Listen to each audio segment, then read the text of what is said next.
so much, everyone, for staying with us on the program. So some residents of Ibadan, the Oyo State capital, have also joined the protest against the current economic hardship being witnessed or experienced by citizens in the country.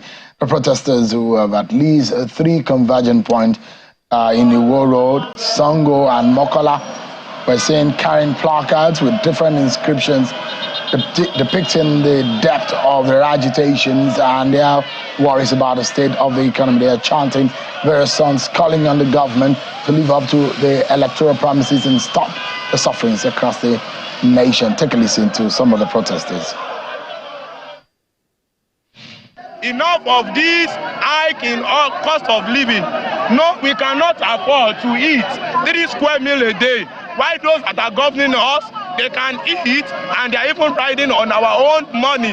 What they extort from us is what they used to live lavishly. We just want to peacefully protest and tell the government what we want. It is our civil right. They should just help us and give us what we want. Insecurity is killing the nation. Hunger is killing the nation.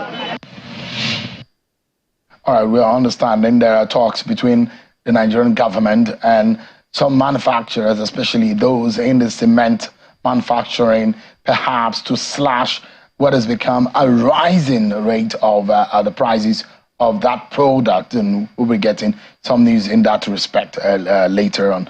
But I'm being joined tonight on the state of the economy, the state of the nation, security in the land, and perhaps where we are tonight, today in the country. I'm being joined by a former member of the House of Representatives, in all sense of it, an elder statesman, a political activist and scholar, Dr. Usman Bugaje. He joins us live here in our Abuja studio. It's a pleasure having you, and it's good to see you again. My pleasure, Sean. Thank you so much indeed. Where do we go from here? Did you ever imagine that the Naira is going to sell to the dollar at about 1,500? Did you ever imagine that cement is going to sell up to 10,000 Naira in some part of Nigeria? Did you ever imagine that noodles is going to sell for what is sold today, tomatoes, sardine, and the rest of all of these essential commodities? A bag of rice has gone into a state that one will ever imagine in our lifetime. Certainly, a lot of the things that we are seeing today are not conceivable a few years back. Yes, we know that the country was going down the drain, and we could see a lot of the problems. So we could see that this was going to happen years back? No, not as bad as it is at the moment. Sadly, the speed with which it has happened and the depth of the problems that we have found ourselves are not things that we had anticipated. Yes, we could see the problem. I remember as far back as 2007, well, actually 2005, 2007, there were signs. And I remember then I was the member of the PDP in the House of Representatives, and I did draw the attention of the chairman of our party, Chief Yobe then, that things are likely to get worse if policies do not change. And I specifically drew his attention to a book written by Robert Kaplan with the title, The Coming Anarchy. I did a review article of that, about 15 pages, which I also made available to him and I shared to some of our colleagues. And in that review article, I was myself shocked reading it nearly 15, 16, 17 years after. It is speaking to the issues that we are actually witnessing today. It's just like when the last regime took over in 2015, by 2016, it was clear that it did not have the capacity to deliver. But even then, we never expected that they would, do the level of pillage and, basically looting of the treasury, as it's becoming very clear at the moment. Similarly, we had expected that when this leadership, or when the new government took over from Tinubu, we were expecting that he has around him expertise. And we were expecting that for him to have announced the removal of subsidy, he must have done a plan, something that will address the consequences of that. You don't take a policy without make a policy without looking at the consequences and preparing to cushion the effect of that. But apparently, he did that without any preparation. And so what is happening at the moment is something that has been anticipated. But like I said, the extent to which it has come is something that is baffling. And I still think those in government, talking to them, they don't seem to even understand this reality. They seem to think that is somebody somewhere manipulating something. So you think there is a disconnect? I think so. Because you see, from people around the president. Yeah. If you want to know what is happening, talk to the to the pastors and to the imams, because that's where poor people run to. They have easy access to these people, and they go to them normally, because when you are in this big trouble, you look for God, right? You sort of surrender more, because you have come to the end of your wits. You have nothing more to. And from these people, we have information that people are actually, some of them are eating dead meat. There are people who are feeding their families with dead meat because they have nothing. Nigerians are pushed to the wall. Exactly. They've come to the wheat end. Exactly. So if they knew what is happening, they wouldn't be doing the kind of terrible thing. Are you disappointed? Because you mentioned President Bola Tinubu is someone you know very well. You perhaps at some point worked closely with him.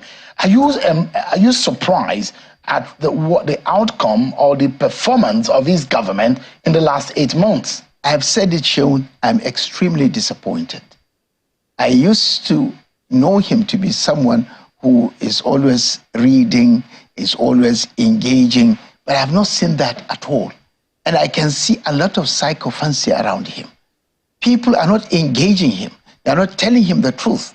And he seems to be very comfortable with the kind of people that he has around them that don't seem to have any ideas in their head. They don't seem to have any solution to the problems that we have. And they're always trying to find excuses. I understand one of the ministers was even saying that things are improving. How can they be improving when people are in the mess they are at the moment? How can they be improving when the insecurity has reached that level where even Abuja, the capital, is not safe? How can things be improving? And when they come to the solutions, they are repeating what has been done 40 years ago without any success. They are looking at controlling prices. How can you control the prices of things that you don't have? I mean, Buhari in his military era, tried doing that. Opening stores and giving, but that didn't solve the problem. And you're talking about palliatives. Government has demonstrated very clearly that they are the worst handlers of palliative. They have never done this thing very well. From the COVID time to date, we have seen how much scandals are now. So it's not something that Buhari came into power. There are a lot of expectation because Nigerians thought, this is a military general who will understand the sound of the guns and how to silence it and how to deal with the insurgency in the country. And he said that he will quench it. Now, this is Bola Tinubu, the Nigeria's president, who is seen as an accomplished accountant, a tax man who understands the figures and perhaps knows just how well to deal with economic issues. And that's why I asked you whether or not you were disappointed. Well, today, or do you think he has the capacity to be able to turn things around? Today is everybody's knowledge that Bola Tinubu has no solution to the problems of this country. Really? If anything, well, let's see it. Let's see it if he has. I mean, the last 6 months or so, this government has been fumbling and tumbling. We have not seen any solution, not to the security situation, not to the food situation, not to the issue of jobs, even investments where they claim to. Look at the value of the naira. These, experts that he has brought to handle the central bank, you can see they are fumbling. The value of the naira is constant. We never expected that it would get this bad. But there are those who will say, look, there are some political manipulation. there are the fifth columnist. There are those who are trying to play around this issue. We have had this regime after regime. If you cannot handle this, why did you even come in the first place? No excuses. You applied for this job. You should know that there will be fifth columnists. You should know that there are people who will sabotage you. What are the police doing? What are the SSS doing? What are all the instruments of coercion that we have within government are they doing? What are you doing? Would it be fair to refer to the Tinubu government as failing after just 8 months in office? It's very clear. You don't need any analysis. It has failed to address the most essential It's not even spent up to 1 year in office. Yeah, but you can see clearly. And if you go back to the Constitution, the very purpose of government is the welfare and security of the people. Where is the welfare? Where is the security? Where is the future? All this talk about hope, people have turned it to say, it's not a new, it's a revived hardship. They are moving from one hardship to worse hardship that they are facing now. And it's very clear. And I have not seen the solution. Most of the things that they have spoken about are no solution. Dr. Bugaje, they don't seem to have even the idea of exactly where to go. Look at it, and the president will say, look, we're making some policies that will cause some hardship. It will take some time, but we are turning things around. Can we give him a benefit of the doubt that things, according to the words of the president, maybe things can turn around? Sheun, these things, in the 21st century, governance is a corporate scientific business. It's not something mystical. Where are the figures? Bring out the figures, do the projections. This is how the world is run today, right? Do we know how much food we are producing at the moment? We should. Do we know how much petrol we are selling? We should. Did we know how much revenue we are expecting? What are our bills? How do we solve this? The figures should be able to be rolled out today. But you keep speaking in general terms with nothing specific, and things are worsening. Even the policy itself of removing subsidy, you should not announce this policy or start this policy without an arrangement. For example, where is the subsidy that we have recovered after removal? How much is it? Where do you want to apply it? From what we know, there are 4 areas that you can apply these subsidies that can ease life for the ordinary person. One is food. Second, transportation, health, and education. How much of these amount that has been recovered, from the subsidy? We don't even know the figure. And we don't know where it is. And nobody is talking in terms of facts and figures. They're just talking in very general terms, very, very ambiguous, and nothing specific. Nothing in the activities of this government do you think is in the right direction? Do you? Do you see any of their actions or policies in the right direction? At the moment, the most important thing is hunger and insecurity. In the hierarchy of human needs, human life comes first. And I've not seen anything done. Of course, we see the National Assembly discussing with the security chiefs and passing a vote of confidence. Isn't that an insult to this country? After all that we know that is happening, every day people are being killed. More places are being deserted. More people are leaving their homes and languishing on the streets. And we are passing a vote of confidence to these people. What have they done? What are the metrics? How do you measure performance? This is an insult. And that is why I said some of these people don't seem to know exactly what is happening. If they do, they will not say so. There are those who will say the action of the president, and let's be realistic, the indices were there that anyone who took over power from Muhammadu Buhari was going to face an uphill task in putting this country together, in firming it up as a unit, and also fixing the economic and insecurity issues that we'll face. There are no doubt that the angelest of the angels will have to face an uphill task in fixing this country. But the promises that we got from each and everyone that wanted to be president gave some kind of hope that there is competition of ideas. Now the president, Bola Tinubu, is in office, and there are those who believe that Atiku said he was going to remove subsidy. Peter Obi said he was going to remove subsidy. Likewise, some others. Now, Tinubu has done that. There are those who will say these are ideas that were being preached by all of these candidates. I was in that sense. Those who believe that there was a far-reaching criminal enterprise within the oil and gas sector, that removing subsidy was a brilliant idea, don't you think? It was a good idea, but wait. We have to look at the consequences. What have you planned to do with that money that you are now going to gain by removing subsidy? Where are you going to channel it? Because you know, the moment you remove subsidy, prices are going to go up. The poor man is going to lose his purchasing power. And people will not be able to go to hospitals. People will not be able to take their children to school. People will not be able to eat. Small criminal activities in the society will rise up. So what are you doing to do that? That is why I said governance is a corporate scientific business. So you don't think the President Tinubu contemplated these consequences? They are not ready at all. They thought perhaps it's a tea party. Because if you are going to have to do that, I agree, it's a good idea because a lot of it is fraud. But wait, how do you now address the consequences of your own decision? And they are now themselves surprised by the consequences of their own decision. Do you think that singular action and statement caused all of these problems? Yes, it did. But let me put it more in perspective.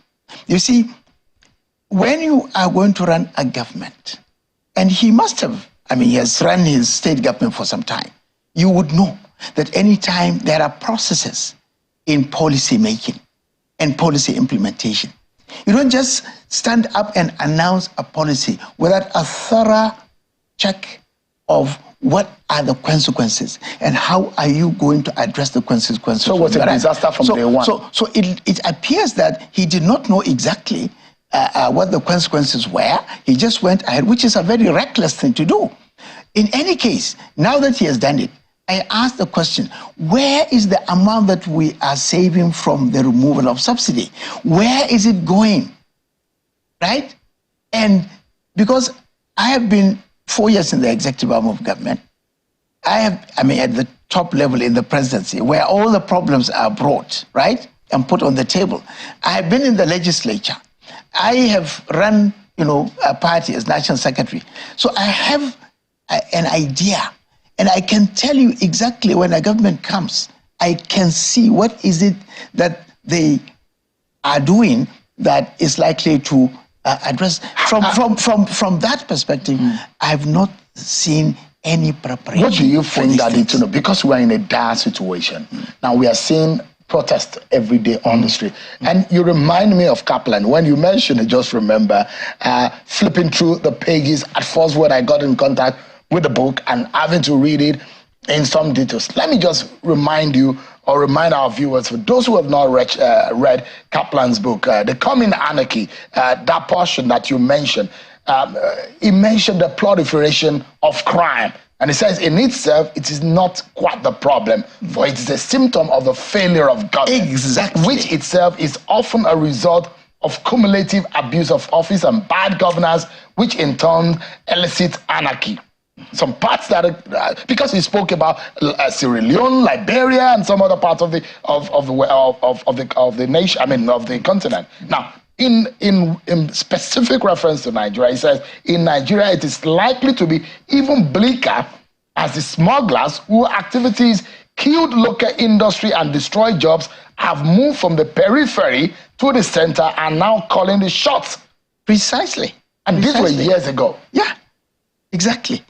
And I brought it out in the review article and showed it to the chairman of the party, the ruling party at that time, and made every effort to bring a team of experts to study and to work out a plan so that we have a strategy to address these issues. But they were not listening. The politicians were typically interested in the immediate, gains that they can make and what opportunities are there to make money.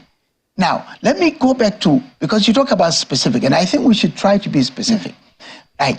When this thing was announced, I reached out to my former chairman and said, Chairman, sir, I can see a lot of problems here. And this country is going to be soon in very big soup. I'm not sure if those who are in government really understand it. He said, what can we do? I said, let me give you my thoughts. And I went into research just to find out what is available. And I discovered in 2021 a government document, a policy document, Nigeria's program for pathways to the food system, which is a United Nations thing done following the COVID. Because when COVID came, there were a lot of studies to show how can we recover from the COVID. And there were programs, lined up. And these things are basically saying, how do you make the food system secure? How do you improve in the productivity? And how do you make sure that these things are arranged in such a way that food would be safe, good food would be cheap and available? And all the things that they have said is exactly what we have not done. Now, what struck me is that it does not appear that those people who are in this government are even aware of this document. It's a government document. It's a government policy. So I have a copy if they don't have. Dr. But Bugaje, nobody, in all the people who have been talking, I've not seen anybody make a reference to any of such this protest, right? Happened in Niger State, now happening in Yobe State. Is this a coming anarchy that we're facing? Of course. Of course, that's the point. The point is that I've not seen anything that when you hear the ministers speak, when you hear government officials speak, they do not even have an idea of exactly what to do. Now, this is the danger. We have a huge problem in our hands. Government is busy sharing money, looting the treasury, enjoying themselves, running around to France and other places, and there is no. It doesn't even appear that there's anybody in charge. Let's borrow wisdom from you. If there is one thing to do, and the president perhaps watching you tonight, to fix this problem, where do we start from? It's an urgent need. There are three things. Okay. When he spoke about strategic reserves, from what I know, I don't know if they have told him the truth. We don't have strategic reserves. Almost all the silos that you see have been rented out. The president has said 1,002 there is no tons food. Of grains should be released. There is no food. Really? What they are likely to do is to quickly go to the market to mop up what is available. And that's going to put lied to the president. The demand and supply equation will make the food situation for the ordinary person worse. Could they have lied to the president? Because the president spoke as though the storage is there. Sheung, I was in the National Assembly. I was in the Finance Committee for 4 years. We never got to know exactly what this country makes from oil. And up till today, I understand we still don't have the figures. There was a time, a particular budget year, that we brought in the Revenue Mobilization and the Revenue Mobilization Commission. We brought in the CBN. We brought in the NNPC. We brought in the CAS. All the financial institutions. We put them in one room. We said we will not leave you go until you give us one figure. Because amongst them, nobody has. They don't even agree in the figures. Now, I'm just saying this is the country we have been running. So even the figures that they are giving for agriculture, when you actually do a check, and I will ask you, a journalist, to really go to the Ministry of Agriculture.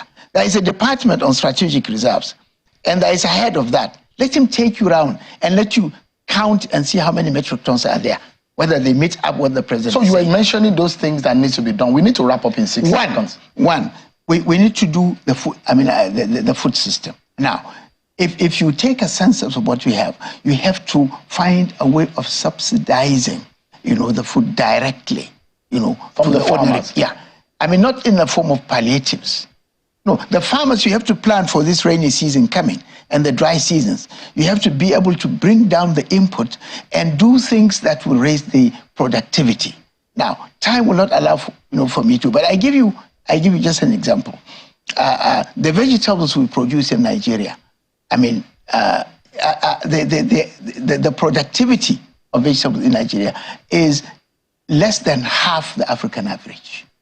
The tomatoes we produce is less than a quarter of the African average. Almost everything that I can give you the figures, because this is a field I've been working on for the last few years. And every effort we have done to raise this productivity is resisted by both the state government and the federal government. Cuba, this country, this small Caribbean country, for example, the African average for tomatoes is about 20 metric tons. Nigeria does barely 5 or so metric tons per hectare. Cuba does 120 metric tons per hectare. Wow. And Cuba has offered us tuition free to train our people. And they gave us, bring in agronomists, agricultural engineers, soil scientists, this and that, and we will train them free. And we will follow them up and show them how to do innovation centers. And I've been on this for 5 years through FARA. FARA is the Forum for Agricultural Research in Africa. It's an AU body with its headquarters in Ghana. Dr. Bugaje. We have gone to Africa in Nairobi. We have taken some people to go and study. There are things that we have tried doing, and this government simply doesn't understand. These politicians don't read. They have no idea of how to run. All the ideas is just about how do they do budget and steal and loot the treasury. And that's where we are where we are. Dr. Bugaje, we need to go now. But always a pleasure having you. My and pleasure. I see the light at the end of the tunnel, not because I literally see one, but because I am an incurable optimist about the project Nigeria, and I do believe that this country is ended. Maybe one last word. Okay. You see, Sheun, it's okay we can blame the government, but that doesn't solve our problem. I can say that the government has failed to do this. I think the elite in this country need to be more organized and more productive. We have people who have got the expertise. And if we come together and say, this is what we want, we can meet the people in the National Assembly. All right. I mean, it's our country, right? Absolutely. So And it's for all of it us. doesn't give me pleasure that I have a government that is failing. I'm not pleased about it.